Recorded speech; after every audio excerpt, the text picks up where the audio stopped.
Hi అండి అందరికీ. ఇదైతే నిన్న నైట్ వీడియో.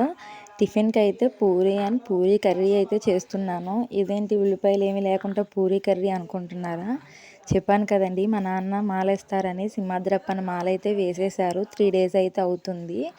మా నాన్నకైతే ఫుల్‌గా ఫీవర్ ఉంది. ఒక 2 డేస్ తర్వాత "ఎద్దులే డాడీ మాలేస్తున్నావు కదా, జ్వరం ఇంకా ఎక్కువ వస్తుందంటే" వేసేశారు వినకుండా. కానీ చల్లీల స్నానాల వల్ల ఇంకా ఫీవర్ అనేది ఎక్కువైపోయింది. హాస్పిటల్కి కూడా వెళ్ళి చెకప్ చేయించుకున్నారు. ఇప్పుడైతే కొంచెం పర్వాలేదు. రోజు టిఫిన్ ఇడ్లీ అయిపోతుంది. నాకైతే ఇడ్లీ అస్సలు ఎక్కట్లేదు 3 డేస్ నుంచి.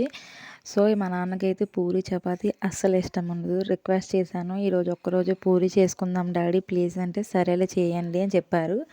ఇంకా అనడమే లేటు, నేనైతే పూరీ అయితే చేసేస్తున్నాను. పూరీ చూసారా ఎంత బాగా పొంగుతుందో. పూరీ పొంగితే ఆ హ్యాపీనెస్ చాలా బాగుంటుంది కదండి. పూరీ పొంగడంలో హ్యాపీనెస్ ఏంటి అనుకుంటున్నారా? నాకు అదేంటో పూరీ పొంగితేనే ఇష్టం, పొంగకపోతే అస్సలు నచ్చదు.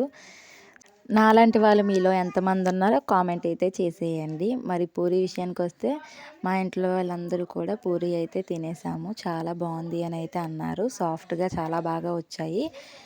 మరి మీకు పూరీ ఇష్టమా? అయితే కామెంట్ చేసేయండి. మరి వెళ్తూ కొంచెం లైక్ ఇచ్చుకోండి. బాయ్.